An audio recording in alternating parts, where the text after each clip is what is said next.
Hello students, welcome back to Shubham lecturer channel. तो student, इस video में हम पढ़ेंगे विद्युत आवेशों के मूलभूत गुण यानी कि basic properties of electric charges.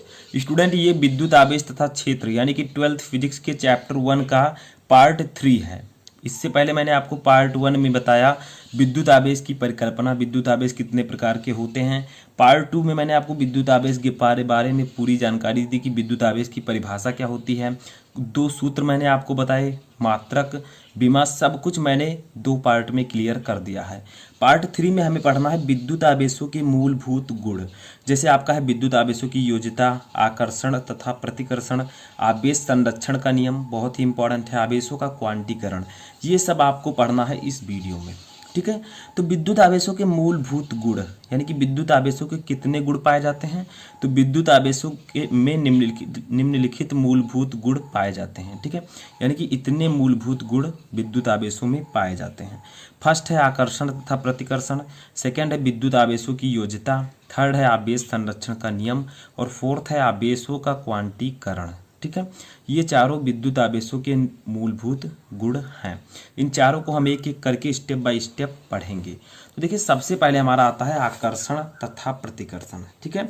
आकर्षण मतलब अट्रैक्शन, ठीक है। तो आकर्षण तथा प्रतिकर्षण यानी कि अट्रैक्शन एंड रिपल्सन, ठीक है। इसमें होता क्या है, मैंने आपको बताया था पहले ही पार्ट 1 में, पार्ट 2 में भी मैंने आपको बताया कि सजातीय आवेश एक दूसरे को प्रतिकर्षित तथा विजातीय आवेश एक दूसरे को आकर्षित करते हैं। यानी कि सजातीय का मतलब 2 समान प्रकार के आवेश, जैसे ये प्लस है और प्लस है, ये दोनों समान प्रकार के हैं, इसको हम कहेंगे सजातीय आवेश। तो ये दोनों एक दूसरे को प्रतिकर्षित करते हैं, यानी कि एक दूसरे को अपनी ओर नहीं आने देते हैं, उन्हें बाहर की तरफ ढकेलते हैं। अगर मान लीजिए कि विजातीय आवेश का मतलब एक प्लस हो एक माइनस हो, तो ये दोनों एक दूसरे को क्या करते हैं, अपनी तरफ आकर्षित करते हैं, यानी कि अपनी तरफ खींचते हैं, ठीक है। तो याद रखिएगा कि विद्युत आवेशों में जो पहला गुण है वो है आकर्षण तथा प्रतिकर्षण का। सजातीय आवेश एक दूसरे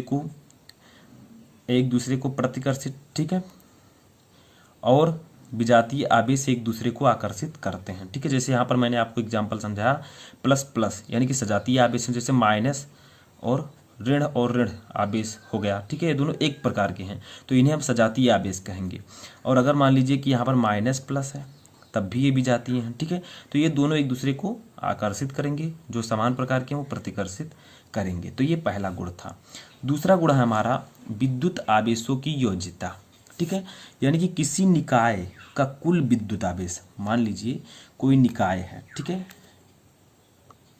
जैसे मान लीजिए ये एक निकाय है, निकाय का मतलब कोई वस्तु, ठीक है, ये एक निकाय है। अब यहाँ पर कहा जा रहा है किसी निकाय का कुल विद्युत आवेश उसके विभिन्न अवयवी कणों पर उपस्थित विभिन्न आवेशों के बीजगणितीय योग के बराबर होता है, ठीक है। यानी कि इस निकाय का कुल आवेश, जितना इस निकाय पर आवेश है, ठीक है, क्यू है, जितना आवेश है उसके विभिन्न अवयवी कणों पर उपस्थित भिन्न भिन्न आवेशों के बीजगणितीय योग के बराबर होता है, ठीक है। यानी कि किसी निकाय पर जितने भी आवेश होते हैं उसके विभिन्न अवयवी कण पर जितने भी आवेश उपस्थित होंगे उनके बीजगणितीय योग के बराबर होगा। जैसे यहाँ पर समझिए एग्जाम्पल, यदि कोई निकाय n, ठीक है, मान लीजिए कोई निकाय n अवयवी कणों से मिलकर बना है, कोई निकाय है उसमें जो कणों की अवयवी कणों की संख्या वो n है, ठीक है, जिन पर आवेश क्रमशः +q1 +q2 -q3 -q4 है, ठीक है, ये डॉट डॉट डॉट +qn, यानी कि बहुत सारे आवेश हों तो कुल आवेश क्या होगा। तो यहाँ पर हम लोग देखते हैं तब निकाय का कुल आवेश, ठीक है, कुल आवेश को हम लोग डिनोट करेंगे स्मॉल क्यू से। तो स्मॉल क्यू इक्वल टू इन सभी के बीजगणितीय योग के बराबर होगा, यानी कि इन्हें हमें ऐड कर देना। तो q1 +q2, अब यहाँ पर माइनस लगा तो माइनस लिख देंगे, q3 -q4 dot dot dot qn, ठीक है, यानी कि इसके बीजगणितीय योग के बराबर होगा।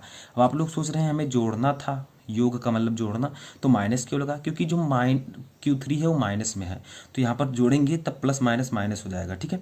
तो इस प्रकार से आप कह सकते हैं कि किसी निकाय, कोई भी निकाय है उस पर उपस्थित आवेश उसके विभिन्न अवयवी कणों पर उपस्थित भिन्न भिन्न आवेशों के बीजगणितीय योग के बराबर होता है, ठीक है। ये आपका हो जाएगा विद्युत आवेशों की योज्यता। अब थर्ड हमारा है, तो देखिए अगला हमारा है आवेश संरक्षण का नियम। बहुत ही इंपॉर्टेंट नियम है, इसको आपको जानना बहुत ही जरूरी है और बहुत ही सिंपल है। देखिए इसमें कहा गया है कि आवेश को ना तो उत्पन्न किया जा सकता है और ना ही नष्ट किया जा सकता है।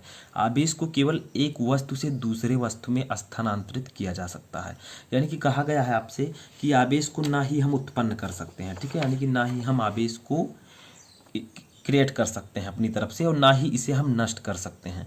हम सिर्फ इतना कर सकते हैं कि एक वस्तु से दूसरी वस्तु में हम आवेश को स्थानांतरित कर सकते हैं, यानी कि ट्रांसफर कर सकते हैं, ठीक है, स्थानांतरित का इंग्लिश। तो देखिए इसमें हम समझ लेते हैं तो क्या कहा गया है। जैसे आपको मैंने पढ़ाया था कि थेल्स ने कहा कि जब अंबर नामक पदार्थ को, मान लीजिए अंबर है, ठीक है, और ये ऊन है, ठीक है, जब अंबर नामक पदार्थ को ऊन से रगड़ा जाता है तो क्या होता है, पदार्थ में कुछ अपनी तरफ आकर्षित या प्रतिकर्षित करने का गुण आ जाता है, ठीक है, यही उसमें बताया गया था। तो मान लीजिए इसमें बहुत सारे आवेश हैं, ठीक है, बहुत सारे आवेश हैं, इसमें भी आवेश हैं बहुत सारे। तो यहाँ पर क्या कहा गया है कि आवेश को ना तो उत्पन्न किया जा सकता है, हम यहाँ पर जितना आवेश इस निकाय में है, ठीक है, मान लीजिए ये अंबर नामक पदार्थ है, इसमें जितना आवेश है उतना ही रहेगा, जितना इस आवेश में उपस्थित है, क्योंकि निकाय में जो आवेश होता है वो नियत होता है, ठीक है।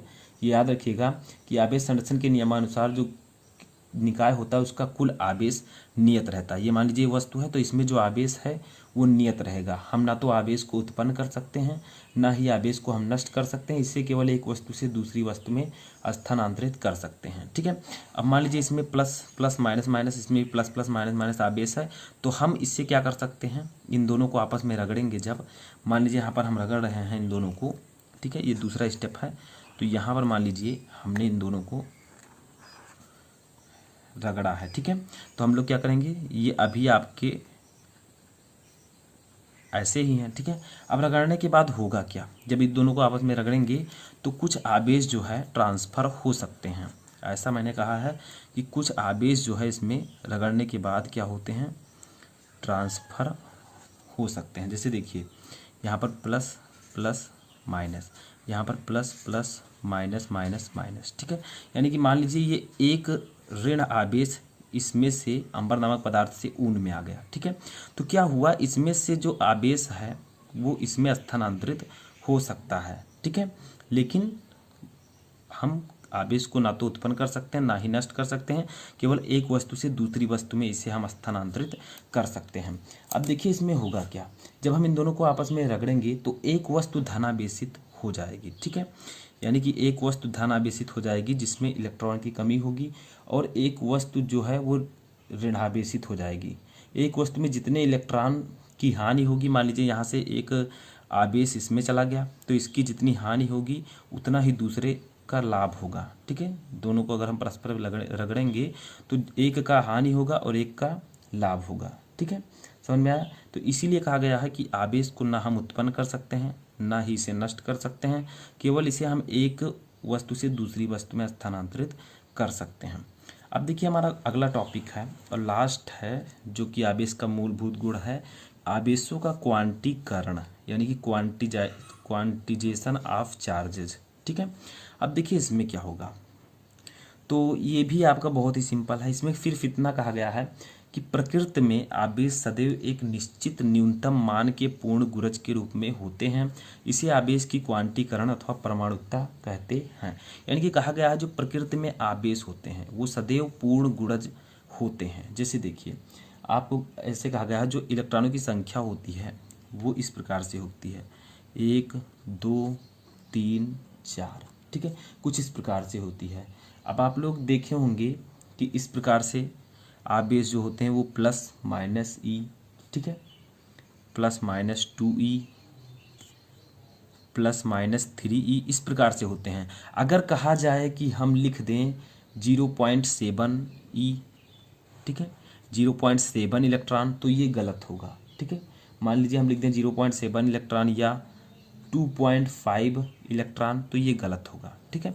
तो इसीलिए कहा गया है कि प्रकृति में सदैव जो आवेश होते हैं वो पूर्ण गुणज होते हैं, यानी कि या तो 1 होगा 2 होगा 3 होगा 4 होगा। ऐसा नहीं है कि हम 0.7 लिख दें, 2.5 लिख दें, 1/2 लिख दें, ये सब नहीं हो सकता, ठीक है। हमेशा ये पूर्ण गुणज में होंगे, या तो 1 होंगे 2 होंगे 3 होंगे इनमें पॉइंट का जो दशमलव का है वो सब नहीं होता है। तो समझ में आया। तो इसीलिए कहा गया है जो आवेश होते हैं, ठीक है, वो हमेशा न्यूनतम पूर्ण गुणज के रूप में होते हैं। इसे ही हम आवेश की क्वांटीकरण अथवा परमाणुकता कहते हैं, ठीक है। और ये भी आपको पता होना चाहिए कि यहाँ पर एक फार्मूला आपको जानना जरूरी है, Q equal to N e, ठीक है, Q इक्वल टू एन ई या प्लस माइनस एन ई। तो Q equal to N e ये फार्मूला होता है, जहाँ E है इलेक्ट्रॉन पर आवेश, ये मैं पहले भी आपको बता चुका हूँ। E है इलेक्ट्रॉन पर आवेश और इलेक्ट्रॉन पर आवेश होता है 1.6 × 10⁻⁻19 कूलम, ठीक है। तो हम साइड में यहाँ पर लिख देते हैं कि E क्या है, ब्रैकेट में लिख देते हैं ताकि आपको समझ में आ जाए। ये है इलेक्ट्रॉन पर आवेश, इलेक्ट्रॉन पर आवेश, ठीक है। तो यही आपको समझना था। इसी में आवेश के क्वांटीकरण में आपको ये फार्मूला पढ़ना पड़ेगा जो ऊपर मैंने बताया, Q equal to N e, जहाँ एन है इलेक्ट्रॉनों की संख्या, ई है इलेक्ट्रॉन पर आवेश और Q है आवेश, ठीक है। तो समझ में आया चौथा गुण कि प्रकृति में आवेश सदैव एक निश्चित न्यूनतम मान के पूर्ण गुणज के रूप में उत्पन्न होता है, ठीक है, पूर्ण गुणज के रूप में होता है। ये आपको याद रखना। इसी को हम आवेशों का क्वांटीकरण या परमाणुकता कहते हैं। इस न्यूनतम आवेश को जो ई आपका है इसे मूल आवेश कहते हैं, ठीक है। तो समझ में आया। तो एक आवेशित वस्तु, कोई भी आवेशित वस्तु है, मान लीजिए ये है, तो ये चाहे छोटी हो या बड़ी हो, ठीक है, इसमें जो होगा उस पर आवेश सदैव पूर्ण गुणज में ही होगा। जैसे मैंने आपको बताया +E 2E 3E, लेकिन इस तरह अगर हम जाने कि 0.7E 2.5E, तो ये ऐसा नहीं हो सकता, ठीक है, ये असंभव है। तो आई होप कि आपको ये चारों गुण अच्छे से समझ में आ चुके होंगे। मैंने आपको बताया कि प्रतिकर्षण, आकर्षण तथा प्रतिकर्षण पहला गुण है। सेकंड है आपका आवेशों की योज्यता, ठीक है, विद्युत आवेशों की योज्यता। थर्ड है आवेश संरक्षण का नियम और फोर्थ है आपका आवेशों का क्वांटीकरण। तो चारों आपको समझ में आ चुका होगा। अब मैं मिलूंगा आपसे एक नए पार्ट में। तब तक आप लोग जो मैंने 2 पार्ट पहले पढ़ा है उसको भी आप लोग जाकर पढ़ लीजिएगा। तो इस वीडियो में फिलहाल इतना ही।